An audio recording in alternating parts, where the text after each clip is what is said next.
경북 도교육청 행정심판위원회 위원으로도 활동하고 있기 때문에 학폭 절차에 대해서는 이미 도입된 지 10여 년 가까이 됐기 때문에 생각보다 많은 판례들과 전문적인 내용들이 있습니다. 네, 안녕하세요. 고려법률사무소 강영상 변호사입니다. 저희 사무실에 오시는 분 중에 학폭과 관련된 사안에 대해서 질의하시고 물어보시는 분들이 굉장히 많습니다. 아무래도 제가 거의 학폭 초창기부터 뭐 강남이나 송파, 대구를 비롯해서 여러 군데의 학폭 사건을 많이 다루었기 때문인데요. 그리고 제가 한 4년 전부터는 경북 도교육청 행정심판위원회 위원으로도 활동하고 있기 때문에 그런 관련된 사항들에 대해서 질의를 많이 해주시는 것 같습니다. 그 중에서도 오늘은 도교육청 행정심판위원회 절차라든지 위원이라든지 구성이라든지 어떻게 절차가 진행되는지에 대해서 조금 설명을 드리고자 합니다. 아무래도 행정심판이라고 하는 절차 자체가 일반인들에게 소송보다도 오히려 익숙하지 않기 때문에 궁금해하시는 경우가 많습니다. 일반적으로 학폭위에서 결정이 나오고 난 다음에 그 결정에 대해서 가해 학생 또는 피해 학생 모두 행정심판 또는 행정소송을 통해서 이의신청을 할 수가 있는데, 행정심판을 하게 되는 경우에 각 상급 기관인 교육청의 그 행정심판위원회로 올라오게 됩니다. 보통 행정심판위원회에 가게 되면 총 위원장이 계시고, 위원은 경우에 따라서는 6명에서 많게는 10명까지 좀 차이가 좀 있습니다. 규정에 따라서 좀 이루어지는데요. 경북 도교육청 같은 경우에는 제가 갔을 때는 위원장을 포함하셔서 한 8분 정도, 7분에서 8분 정도 좀 배석이 되어 있는 것 같습니다. 보통 3분 정도는 교육 관계자, 그러니까 이전 교육장을 하셨던 분들이라든지 교장을 하셨던 분들이라든지 이런 분들이 참석을 하는 경우가 많고, 3분 정도는 외부 위원, 좀 법과대학 교수라든지 변호사들이라든지 이런 분들이 참석해 있는 경우가 많습니다. 그리고 기타 이 사안을 관장하는 간사분이 보통 한 분이 계시고, 또 교육청에 그 담당 변호사분이 배석하는 경우도 있습니다. 그러나 이제 심의위원 자체는 위원장 비롯해서 7분이 보통 담당을 하게 되고요. 많으면 8분인 경우도 있고, 이제 이런 내용들을 하게 되고, 다수결의 원칙에 따라서 진행을 하게 됩니다. 제가 좀 해본 경험으로는 위원분들이 항상 고정되어 있지는 않고 일종의 풀이 있어가지고 그 중에서 선임이 되는 방식으로 돌아가기 때문에 그때그때 조금 분위기가 다른데, 위원장님은 대부분 고정이기 때문에 위원장님의 성향에 따라서도 약간 진행 방식 등에 있어서 좀 차이는 있는 것 같습니다.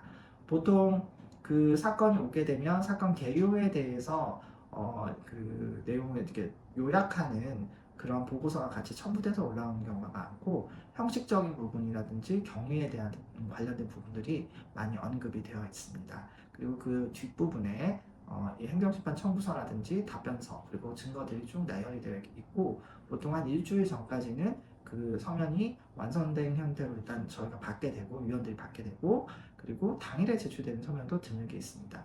그래서 만약 행정심판을 준비하시는 분들 같은 경우라면 반드시 행정심판 담당 부서에 적어도 일주일 전에는 그 문서를 보내주는 것이 위원들에게 도달하는 데 좋을 수 있습니다. 왜냐하면 늦게 도달하게 되면 당일에 도착하는 경우에 그것을 제대로 읽어보기가 상당히 어려운 경우가 많습니다. 한 사건당 많으면 30분 정도밖에 배정이 되지 않기 때문에 짧은 시간 안에 그 문서를 읽어보는 게 쉽지 않기 때문에 중요한 문서라고 생각이 되신다면 일찍 내시는 것을 권유를 드리고, 만약에 피치 못할 사정이 있어서 당일에 그 문서를 제출하는 경우에 그 부분이 중요하다면 그 요지에 대해서 요약을 해서 정확하게 위원들에게 설명을 해야 합니다. 그렇지 않으면 위원들이 판단하는 데 있어서 참고 자료가 되게 어려울 수가 있습니다. 그리고 그러한 내용들에 대해서는 생각보다는 좀 의견 차이가 좀 있는 경우가 존재합니다. 그래서 어떤 사건에 대해서 보는 관점에 따라서는 그것이 학폭이 되냐 안 되냐 뿐만 아니라 징계의 수위가 어떻게 돼야 될 것인가에 대해서 의견이 갈리는 경우도 있고, 행정심판이 그래도 좀 실효적으로 돌아간다는 점을 염두에 두시기 바랍니다. 또 여러분들이 낸 서면에 대해서 안 읽어본다고 걱정하시는 분들도 많은데, 생각보다는 꼼꼼하게 읽어봅니다. 저를 비롯해서 많은 위원분들이 최대한 억울함이 없게 하려고 노력을 하기 때문에 그런 부분에 대해서는 걱정하지 않으셔도 됩니다. 하지만 좀 이런 부분이 있습니다. 저희가 읽다 보면은 본인들이 생각하는 내용과 실제로 그 사안에서 증거로 올라온 것들을 통해서 파악되는 내용이 다른 경우가 많은데, 이 경우에 보면 핵심적인 부분에 대해서 제3자의 목격자 진술이라든지 아니면 상대방이 제출한 어떤 물적 증거라든지 이런 것들의 내용에 대해서 모르고 있는 경우가 좀 있다는 생각이 듭니다. 그런 상태에서 어떤 주장들을 하는 경우에 이것과 배치될 경우에 그 부분에 대해서 의문이 많이 생기게 되고 이 부분을 저는 보통 많이 물어보는 경우가 많은데 그에 대해서 준비된 답변이 되지 않는 경우에는 아무래도 좀 좋지 않은 인상을 줄 우려가 있습니다.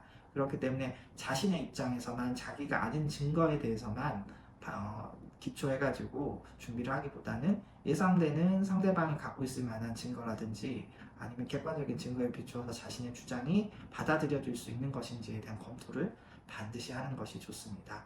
그리고 보통 행정심판위원회에는 학생이 참석하지 않는 경우가 상당히 있긴 하지만 만약에 그 학생이 아니면 모를 만한 사정이 있다든가 한다면 참석하는 것도 좋을 것 같습니다. 그리고 부모님들이 참석하는 경우에 감정적인 호소도 중요하지만 그 사실관계라든지 증거의 중요 부분이라든지 이런 부분들에 대해서 조금 더 포인트를 두고서 전달할 수 있도록 노력을 해주셔야 합니다. 그렇지만 사람이 하는 일이기 때문에 100% 정확할 수는 없기 때문에 만약에 이런 부분에 대해서 의문이 있거나 하신다면 행정소송이라는 제도도 있고 법원의 판단은 또 사실은 행정심판과는 조금 다른 논리로 흘러가거나 하는 경우도 적지가 않습니다. 그 부분에 대해서는 제가 잘 알고 있기 때문에 궁금하신 점이 있다면 언제든 연락을 주시면 자세하게 설명을 해드리겠습니다. 행정심판은 입법 절차에 대해서는 이미 도입된 지 10여 년 가까이 됐기 때문에 생각보다 많은 판례들과 전문적인 내용들이 있습니다. 이런 부분에 대해서 궁금하신 부분이 있으면 언제든지 연락을 주시면 제가 성실껏 도와드리도록 하겠습니다.